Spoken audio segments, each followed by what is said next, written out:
Patrick Mayo. He is the host of the Patrick Mayo Experience at the PME on Twitter and on social media. Welcome to the Sports Cage. And for you, since you're a golf nut from what I take it, now that I follow you, this is like your Super Bowl for the next 4 days. Is this heaven? It is and it isn't. It's been now 10 straight days of me being chained to a desk talking about who I'm going to pick, who I'm not going to pick. And I'm almost out of things to talk about right now, but I'm excited to be here and talk to you guys because for me, I mean, the Super Bowl still is my Super Bowl. I cover football 6 months a year, golf 6 months a year. It's an easy transition in and out. And betting on golf is like the most fun thing in the world. But to answer your question, if someone offered me a round and I was able to make it to Augusta National, I'd probably pay $20,000 to play it. Wow. I was like, I was talking earlier that I knew if I could buy it and then flip it, I know some golf nuts that I could make some money on it. But if I had to go, because I'm just not much of a golfer, and I know that for some people, they say, how could you say that if you turn down a chance at Augusta National? I don't know. If you would have invited me to the Champions Dinner last night, I'd probably buy a ticket to that because a couple of things on the menu. And can you confirm or deny that the Champions Dinner last night, Scotty Scheffler, he gets to choose the menu like they do every year, but I didn't know this. He has to pay for that dinner. It's not included. Like Augusta National doesn't cover the food. Correct. He has to pay all the catering costs. Wow. So the apps last night, cheeseburger sliders, firecracker shrimp, meatball and ravioli bites, first course Texas chili. He eats like my 6-year-old is what he does. Yeah. Outside of the seafood, I'm good with all of this. Texas style chili, no beans, which is great. Main course, wood-fired ribeye. And there was black and red fish. And then dessert was the chocolate chip skillet cookie with vanilla bean ice cream. Now that I would go to Augusta for. That seems like a good night. It sounds like fine food. It sounds like that Scotty's never been to a fine dining restaurant in his life. Like Rom's from a year ago was legit. Yeah, because his was a lot fancier, right? This to me is more like down home comfort food. If I know that term is overused, but this just seems like some comfort food. But is that kind of who Scotty Scheffler is from being, in the back of a police car, like, and everything to go about him? He just seems like just a normal, everyday, regular guy that just happens to be really good at golf. It's true. And over the past 18 months, his peak performance over that time is only really equated to peak Tiger seasons and maybe a peak VJ season in terms of the metrics that we can have. But he's also the problem with golf because he is the least interesting person alive. Really? No one cares. No one cares if Scotty could win 18. He could break Jack's record. He could have 19 majors and people will be like, oh yeah, he's really good. That's great. And that's it. That's the only thing you can say about him. Like with Rory, people hate Rory. They love Rory. With Spieth, they hate Spieth. They love Spieth. And all the live guys, people just hate them. But it's great having them back into the mix this week. There's just indifference to Scotty Scheffler because he's so good. It's really weird. So you're talking about guys that people love to hate. Yeah, Rory, you're either 100% in on him or you're 100% against him. Bryson DeChambeau, a guy. Now, why are people still over DeChambeau? Like, what is it that gets most people that just he irks them? He's the ick. See, I don't find that at all. Like Bryson is right now the second most popular golfer in the world by far. It's not even close. Since he leaving for LIV was the best thing he ever did. The worst thing that ever happened to Bryson was him being on our TVs on the PGA Tour every single week. And you had to see him. You had to hear from him. What does he do now? Well, no one watches LIV, so no one sees him play over there. And all you have to do now is him playing golf with celebrities on YouTube that's edited so you can edit out all of his weirdness. And now people love him. Was he the one that was taking the let's say the pass from Matthew Stafford on the off the tee box was because Matthew Stafford zinged that ball in there, and I was like, we don't realize how much zip is on that football until that clip I saw to be like DeChambeau, like he made a great effort, but it just bounced off his hands. But that was a fastball coming right down the pipe. So Scotty Scheffler at plus 470 to win this all. Now, you said you love betting on golf. That is one of your things. So is it so intricate that you are betting daily leaders, not only the overall winner, like what other kind of props are in there? If someone is going to go down a rabbit hole and like, jam up their credit card, like what are some of the things you're looking for, or where's the safe money going over the next 4 days when it comes to the Masters? There is no safe money in golf betting. Golf betting is the ultimate lotto ticket because you can go to a movie. What does a movie cost now? If you're going to take your wife to a movie or take your kids to a movie, park, buy food, do whatever, it probably runs you $100, right? Yep. Yeah, and that's what, 2.5 hours of entertainment? Well, you can take that $100 and bet on golf and maybe win 100 times your money. And even if you don't win, you spent the $100 and you have 4 days of entertainment about it. That is why golf betting is so much fun. That allure of the big payouts and the overall time that you get to spend with your bet. You bet on a football game, it's 3 hours, and then it's done. Then you want to bet on 3 more football games. With golf, you can pick 1 guy, you can pick 5 guys, you can allocate your money down the board. I'm not someone who's going to look at Scotty Scheffler at almost 5-1 and be like, that's a good bet. It's a horrible bet. That's not to say that he's not going to win the Masters, but does he have a 20% chance to win the Masters? That's what 5-1 is saying. And the answer to that question is no, he absolutely does not have a 20% chance of winning the Masters. He has the best chance, but it's, by my numbers, he's around 9%. So you're getting really horrible odds on Scheffler. So if he's horrible odds, who's coming in at great odds? So you really have to go down the list. Like Rory deserves to be second in the field. He's currently 7.5-1. I have him priced at 18-1. That's a bad number.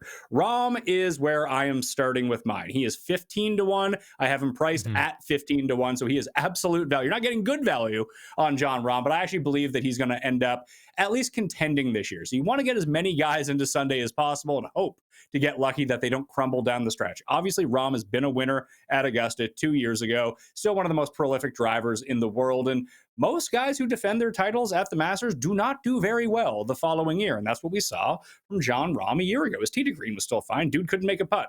He had gained every single year. He's made every cut that he's been at the Masters. He's played in 7 Masters. He has a win in 5 top 10s. Last year was the only year ever he did not gain with his putter in the Masters tournament. So I would just chalk it up to an outlier. Like even this week, I've seen Scotty at the drive, chip, and putt, giving out trophies. He played with his mom on Monday. He's doing the Champions Dinner. There's a lot more that goes into this tournament in particular, being the defending champion, than any other tournament on earth. And it really does seem to weigh on people. No one's won back-to-back since Tiger. Scotty became the first person to actually crack the top 10 the year after winning 2 years ago, and he did that with a low round on Sunday and tied for 10th. He was nowhere near the leaderboard 2 years ago. So it's very difficult to defend, and I think that Rory has his flaws. So I'm in on Rahm, and then you go a little bit lower. This is where cool bet comes into play because I like Shane Lowry to win this tournament. He's my favorite pick on the board. He is 40-1 to win the Masters. Now, that's what I bet him at on Monday. Problem was, everyone decided that they wanted to bet on Shane Lowry too. So his number plummeted. He went from 40-1 to 30-1 very quickly. But under the exclusives tab at coolbet.com right now, they honored that 40-1 as the PME boost. That I said it on my show that I'm betting at 40-1. They will still honor your 40-1 if you want to get in on Shane Lowry this week. And I think you should. Okay, so Patrick Mayo is with us on the Western Pizza guest hotline from the Patrick Mayo Experience. You can follow him on socials at the PME. The Canadians in the tournament, because I know some people like they're going to have their budget. Their budget. Don't bet them. Okay, well, I was going to say some people are going to have money for the internationals and their start, but then the Canadian thing's going to kick in. Well, maybe Mike Weir. He'll have a miraculous comeback, and it'll be like a movie script and from what once was, and then this miraculous. So you're telling me the Canadians in the field, the smart money is not going with them?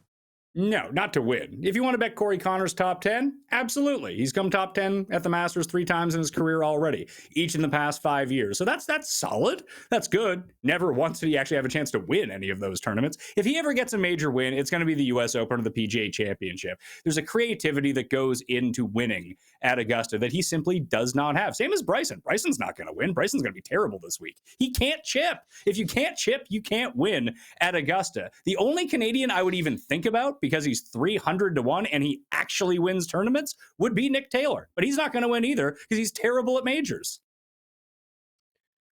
So tomorrow, who are some of the groups that you're looking at? Because also, before the cut down, there's some pretty interesting matchups. Not only because remember, Tiger would get put with somebody, and it's more personality on those first couple days, and then as the scores will go down. So who are some of the groups going out tomorrow that you're interested in?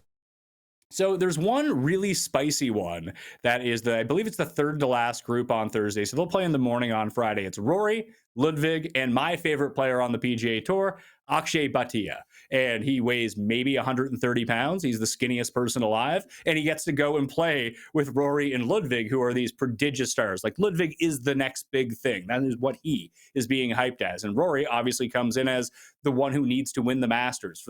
He had it won in 2010 and then shot an 80. He was winning at the turn on Sunday and then hit it into someone's front lawn, and that was the end of him. And it's been 15 years, him getting back to this point to complete the Grand Slam of majors. You have these two guys that everyone wants to see, and then you get my guy Akshay in there, who wears like high jogger pants, super thin. He's a lefty, has the most awkward swing of all time, and the only thing he wants to do is fire at pins. He is the most exciting golfer to watch. You don't know where that ball is going because he's going to attack every pin, whether it's a good idea or not. And at the Masters, it's a terrible idea to try to attack every single pin. It's not going to stop him, though. So he's electricity on the screen. And there are very few golfers you can actually say that about. And having Rory and Akshay together in one group, they're two of maybe the four fun golfers to watch, and they're paired together. So that is the group I am so excited to see.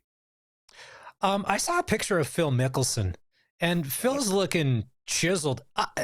Did we like Phil when he was a little heavier? Did he seem like a funner guy back then when he had a few extra pounds? Because now the chiseled down, slim down Phil Mickelson, there's no ha-ha left there. Like Phil just doesn't seem like the same jovial guy that he once was, if he ever was that.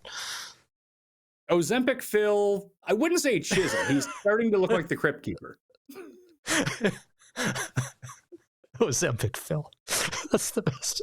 Do you think CBS will put that up on the name bar over the next few days? It's not like the Canadian Phil Mickelson. It's not like the Canadian Olympic broadcast where you just see it in the background the entire time of every single event. But hey, maybe that's his new sponsor. He's up there. He's got Ozempic right here, Ozempic right there. He's not with KPMG anymore. If Phil's in need of a sponsor, maybe that's where he needs to go. I actually kind of like Phil this week. Weirdly enough, he's playing great on LIV. This is the best he's played in like 3 years coming in. You can bet him minus 200 to make the cut right now. In the low senior market, he's actually minus 120. That is actually, you talked about the props earlier. So you can break it down by, like, I don't think he's going to be low lefty because there are some pretty good lefties in the field. In fact, I'm betting Robert McIntyre, a lefty, at 66-1 to win the tournament. And I like him plus 2.5. So 2.5-1 in order to be the low lefty as well. But Phil, low senior, like he's playing. Mike Weir has a better chance of picking you up in an Uber than him making the cut this week. And these are one of the guys that Phil has to play. Phil is still a real golfer. The rest of these guys are basically retired. So you're telling me, so Mickelson is minus 200 just to make the cut. Like that could be, and Phil making the cut, that doesn't seem out of the realm. Like, I mean, Mickelson's good for making the cut. That could be good. As far as some of the other senior golfers go, who else is kind of intriguing to you over the next couple of days that may have a chance to, like you said, make the cut and then be on to Saturday and Sunday?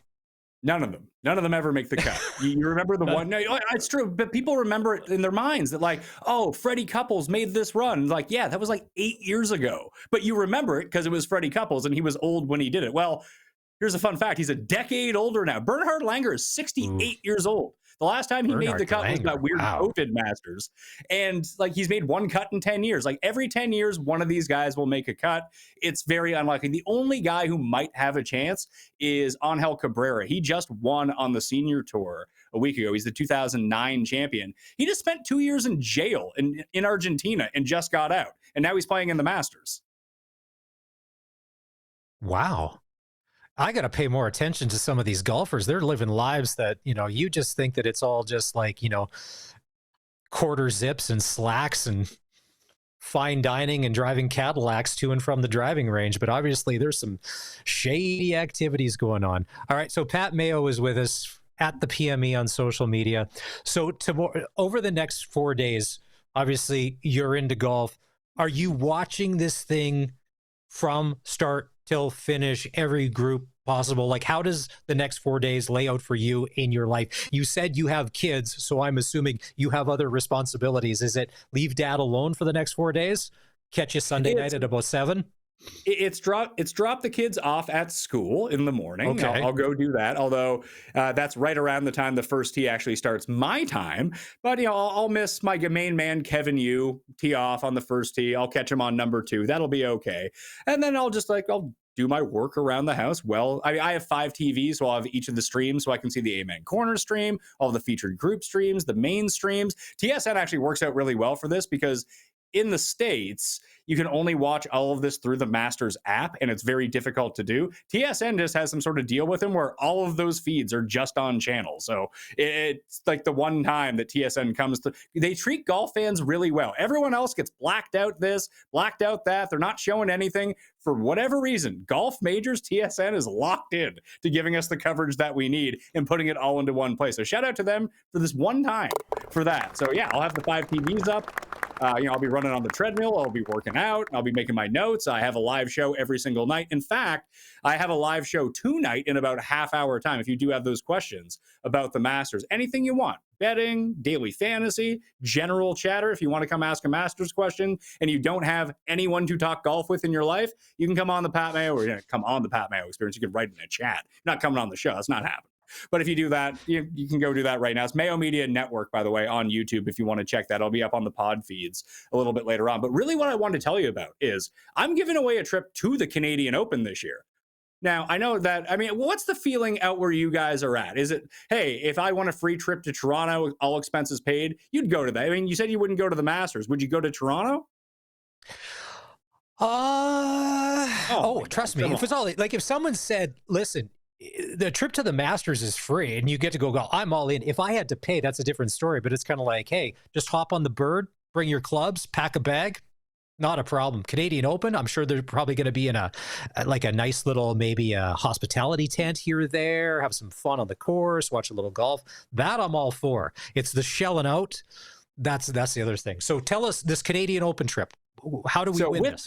What's happening? So you need an account at CoolBet. So you go to CoolBet and then you go into the promos tab. There's a Pat Mayo Experience Canadian Open giveaway. All you need to do is just opt in. Once you have the account, you opt in. It's just one button. Opt into that. And for every $10 that you bet on the Masters this week, doesn't matter what the bet is, doesn't matter when the day is, $10 on the Masters or next week, $10 or more on the Heritage, which is the next signature event following the Masters, when all of the same guys are going to play each other at a really awesome course in South Carolina. It's my favorite tournament of the year. However, for every $10 that you bet on golf the next 2 weeks, you will get one ballot into the draw for each of the $10. The more you bet, the more ballots you get. You get airfare for 2, hotels for 2. You get sweet tickets to the Jays against the Phillies on Thursday. Then you get Canadian Open on Friday. I am doing a live show, the Pat Mayo Experience Live. It's already sold out, but you'll get tickets to that on Saturday. If you don't care who I am or don't want to come, they'll just give you Canadian Open tickets again that day,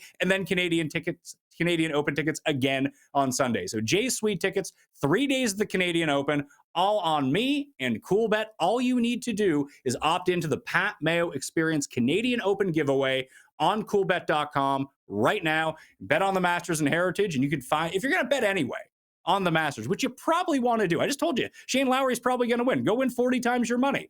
You can do that and win a free trip to Toronto for the Canadian Open this summer. It's going to be an absolute blast. As someone who has lived in Montreal, Toronto, New York, Calgary, and I'm back in Halifax now, summertime in Toronto is awesome. You only have to be there for 4 days. That's enough. Then you can go back to wherever it is you want to be. But those early June days in Toronto are amazing weather. Downtown is vibrant. The Dome will be open. It'll be an awesome trip.